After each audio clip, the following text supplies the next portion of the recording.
Assalamualaikum warahmatullahi wabarakatuh. Salam bahagia selalu buat sahabat channel mirisnya kehidupan zaman sekarang.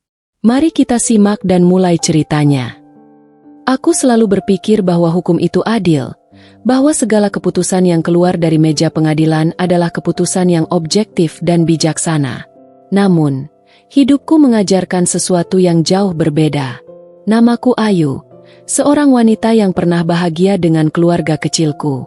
Aku dan suamiku, Ardi, hidup sederhana tapi penuh cinta.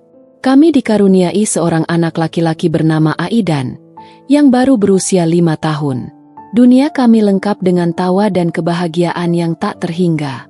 Namun, kebahagiaan itu tak bertahan lama. Suatu malam, Ardi pulang dalam keadaan mabuk. Kami sering bertengkar karena kebiasaannya itu. Tapi malam itu semuanya berubah. Setelah bertengkar hebat, Ardi memukulku dengan kasar. Tangan kiriku patah, dan wajahku terluka parah. Aidan yang terbangun menangis ketakutan. Namun, apa yang lebih parah dari semua itu adalah ketika Ardi dengan dingin berkata, "Kamu pantas mendapatkannya, Ayu." Aku tidak tahu harus bagaimana. Tubuhku terasa rapuh, dan hatiku lebih hancur daripada yang bisa terlihat di luar. Aku melarikan diri ke rumah orang tuaku dengan Aidan, berharap bisa menemukan perlindungan. Namun, meski luka di tubuhku terlihat jelas, aku tak tahu harus bagaimana. Ardi, yang datang mencari kami, menjanjikan perubahan, mengatakan bahwa semua itu adalah kesalahan yang tidak akan terulang lagi. Tapi aku tahu, ini bukan pertama kalinya. Aku melaporkan Ardi ke pihak berwajib, berharap hukum akan melindungiku. Namun, apa yang terjadi justru sebaliknya. Hukum tampaknya tak memihakku. Ketika aku menghadapinya di pengadilan, aku merasa seperti sedang berdiri di depan tembok yang tak bisa ditembus. Semua bukti yang ada, termasuk rekaman dari rumah sakit dan saksi-saksi yang melihat kekerasan itu, tampak tidak berarti. Ardi dengan mudah memutarbalikkan fakta, menyebut aku sebagai wanita yang cemburu dan tidak bisa menerima kenyataan. Tertunduk lemah, aku merasa semua perjuanganku sia-sia. Pada akhirnya, hukum tidak memberikan keadilan seperti yang aku harapkan. Ardi hanya dikenakan hukuman ringan, dan aku kembali dipaksa untuk menjalani hidup ini dengan perasaan hampa. Namun, aku tahu bahwa ada sesuatu yang harus aku lakukan. Jika hukum tak bisa memberikan keadilan, maka aku harus mencari cara lain untuk melindungi diriku dan anakku. Malam itu aku terbangun dengan terengah-engah, merasa seakan-akan ada bayang-bayang yang terus mengintai. Aidan tidur di sampingku, tubuhnya yang kecil terlihat begitu rapuh, namun begitu kuat dalam ketenangannya. Aku memandangi wajahnya yang polos dan mengingatkan diriku sendiri, bahwa aku harus tetap bertahan demi dia. Namun, dunia sepertinya tak berpihak padaku. Setelah keputusan pengadilan yang tak memuaskan, aku mencoba untuk melanjutkan hidup. Aku kembali bekerja sebagai seorang guru di sebuah sekolah dasar. Setiap hari, aku menghadapinya dengan senyuman, meskipun hatiku terkoyak. Aku mencoba berbaur dengan teman-teman di sekolah, namun ada kalanya aku merasa begitu kesepian dan rapuh. Semua orang terlihat seperti mereka tak mengerti apa yang sedang aku alami. Di luar sana, Ardi terus berusaha mendekatiku. Dia menghubungiku melalui pesan singkat, mengatakan bahwa dia menyesali semuanya, bahwa dia ingin kembali bersama. Aku merasa terjebak antara harapan dan ketakutan. Di satu sisi, aku masih mencintainya, meskipun dia sudah mengkhianatiku berkali-kali. Tapi di sisi lain, aku tahu bahwa jika aku kembali kepadanya, itu hanya akan mengulang siklus kekerasan yang tak pernah berhenti. Aku takut. Takut akan dirinya. Takut akan apa yang akan terjadi pada anakku jika aku salah membuat keputusan. Suatu hari, Ardi muncul di depan rumah orang tuaku. Aku tak bisa menghindar, dan Aidan yang melihatnya langsung berlari ke arah ayahnya, memanggilnya dengan penuh harap. Aku menatap Ardi yang berdiri di depan pintu, matanya penuh dengan penyesalan dan harapan. "Ayu, aku janji tidak akan menyakitimu lagi. Kembali padaku. Demi Aidan, demi keluarga kita." Suaranya lembut, penuh rayuan. Namun di dalam hatiku, rasa takut menguasai. Aku tahu, kata-kata itu hanya janji kosong. Ardi bukanlah orang yang bisa dipercaya. Aku ingin melindungi anakku, tapi aku juga merasa terkadang hampa, tidak tahu harus kemana. Aku ingin melawan ketakutan ini, tapi hukum yang seharusnya melindungi justru memperkecil ruang gerakku. Aku tak tahu harus berbuat apa lagi. Aku hanya bisa berdoa dalam hati, berharap agar ada secercah cahaya yang menuntunku keluar dari kegelapan ini.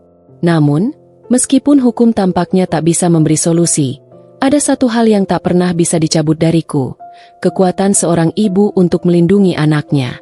Setiap malam, aku terjaga, menatap langit yang gelap, mencari petunjuk. Bagaimana jika ada jalan lain yang bisa aku pilih? Namun, jalan itu terasa semakin kabur. Hukum sudah gagal melindungiku. Aku hanya berharap, suatu hari nanti, bisa menemukan cara untuk keluar dari perangkap ini dan memberikan hidup yang lebih baik bagi Aidan.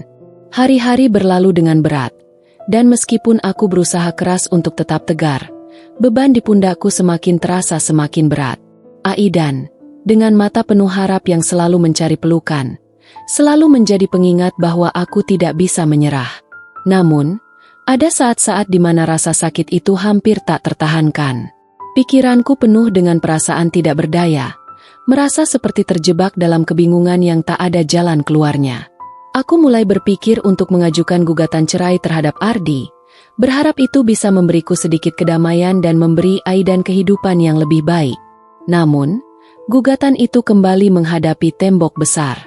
Proses hukum yang panjang dan penuh birokrasi menggerogoti semangatku. Hukum yang mestinya memberikan perlindungan malah memperpanjang penderitaanku. Setiap kali aku pergi ke pengadilan, aku merasa seperti seorang yang tidak dihargai, seorang wanita yang tak mampu mempertahankan hak-haknya. Aku sempat menemui seorang pengacara yang berjanji untuk membantuku. Namun, biaya yang diminta begitu tinggi, dan aku merasa tidak memiliki cukup sumber daya untuk bertahan dalam perjuangan ini.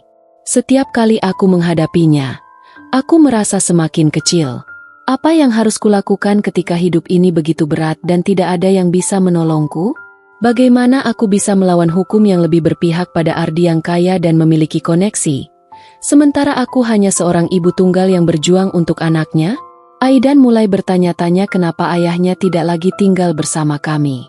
Aku mencoba menjelaskan dengan sebaik-baiknya, mengatakan bahwa ayahnya sedang sibuk dan bekerja jauh, tapi aku tahu dia merindukannya.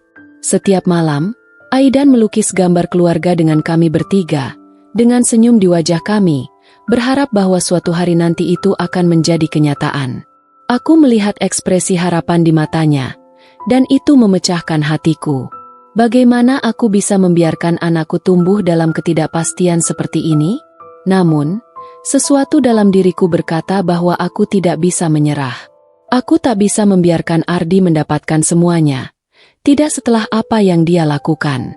Aku berjanji pada diriku sendiri dan Aidan bahwa aku akan mencari cara untuk melindunginya, meskipun hukum terus menutup mata. Aku harus menemukan kekuatan itu dalam diriku, meskipun kadang-kadang aku merasa rapuh dan tak berarti. Hari itu, ketika aku sedang duduk di ruang tamu dengan Aidan yang bermain di lantai, ada sebuah telepon yang masuk. Aku tidak mengenalnya.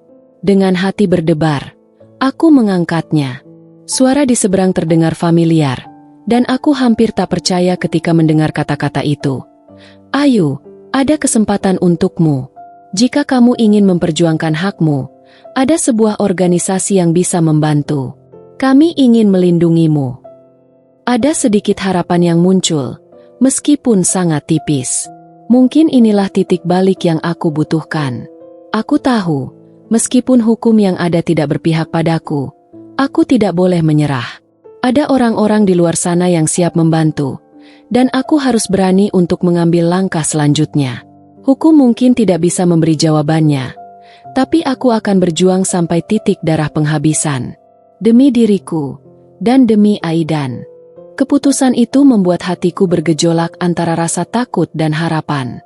Aku memutuskan untuk mengikuti saran dari orang yang meneleponku, sebuah organisasi yang fokus pada perlindungan perempuan dan anak.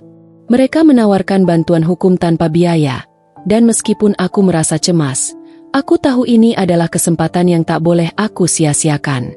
Mereka menjelaskan bahwa mereka bisa memberikan pendampingan, serta mendampingi proses hukum yang lebih lanjut. Hari demi hari, aku mulai merasa sedikit lebih kuat. Aidan tampaknya semakin memahami situasi kami. Meskipun masih sering menanyakan keberadaan ayahnya, dia juga mulai menatap dunia dengan lebih banyak pertanyaan daripada kebahagiaan. Namun, aku berusaha menjelaskan bahwa ini adalah pilihan terbaik untuk kami berdua.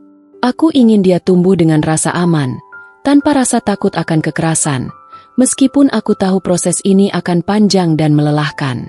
Di pengadilan, aku merasakan perbedaan. Organisasi itu membantuku mengumpulkan bukti-bukti baru, termasuk laporan psikolog yang menunjukkan dampak psikologis yang ditimbulkan oleh kekerasan rumah tangga. Pengacara yang membantu kami lebih perhatian, lebih peduli, dan lebih memahami keadaanku. Itu adalah perasaan yang sangat berbeda, seperti ada seseorang yang melihat dan mendengarkan perjuanganku, sesuatu yang belum pernah kurasakan dalam sistem hukum sebelumnya. Namun, meskipun ada harapan, perjalanan ini tetap penuh dengan cobaan. Ardi tidak pernah berhenti berusaha menghubungiku. Dia menekan, mengancam, bahkan menggunakan Aidan sebagai alat untuk memanipulasi perasaanku. Ayu, kamu tahu bahwa Aidan membutuhkan ayahnya. Jangan biarkan dia tumbuh tanpa ayah, katanya dengan nada penuh rayuan, seakan-akan semuanya bisa kembali seperti semula. Aku merasa lelah dengan semua kata-kata manisnya yang berusaha memanipulasi diriku. Tetapi, aku sadar bahwa aku harus tetap kuat. Aidan semakin sering melukis gambar dengan dua rumah, dua dunia yang berbeda, satu untuk aku dan dia, dan satu lagi untuk ayahnya. Terkadang, aku merasa bersalah karena dia harus melalui semua ini, tapi aku tahu, meskipun hatinya rapuh, dia juga perlu tahu bahwa yang terpenting adalah keselamatan dan kebahagiaannya. Hari pengadilan itu datang, dan aku berdiri di sana, tidak sendirian, tapi dikelilingi oleh mereka yang mendukungku. Pengacara dari organisasi itu mengajukan argumen dengan penuh keberanian, membuktikan dengan bukti-bukti yang kuat bahwa Ardi tak pernah benar-benar berubah. Di akhir persidangan, hakim mengeluarkan keputusan yang mengejutkan. Ardi dinyatakan bersalah dan dijatuhi hukuman yang setimpal. Kami akhirnya diberikan hak asuh penuh atas Aidan. Saat hakim membacakan keputusan itu, aku merasakan perasaan campur aduk. Ada lega, ada juga perasaan haru yang meluap-luap. Aku menoleh ke arah Aidan yang duduk di pangkuanku. Wajahnya terlihat bingung, tapi ketika aku membelai rambutnya, dia tersenyum. Senyum itu adalah senyum yang aku rindukan. Senyum yang penuh harapan untuk masa depan yang lebih cerah. Aku tahu ini baru awal dari perjalanan panjang. Mungkin kami tidak akan pernah bisa sepenuhnya melupakan luka yang telah ada, tetapi kami kini memiliki kekuatan untuk bangkit, untuk melangkah maju. Aku tidak tahu apa yang akan terjadi ke depan, tetapi aku tahu satu hal. Hukum mungkin tidak memihak padaku di awal, tapi aku tak akan membiarkan sistem itu mengalahkan tekad dan keberanianku untuk melindungi anakku. Demi Aidan, demi hidup yang lebih baik, kami akan melangkah maju, bersama, tanpa lagi merasa takut.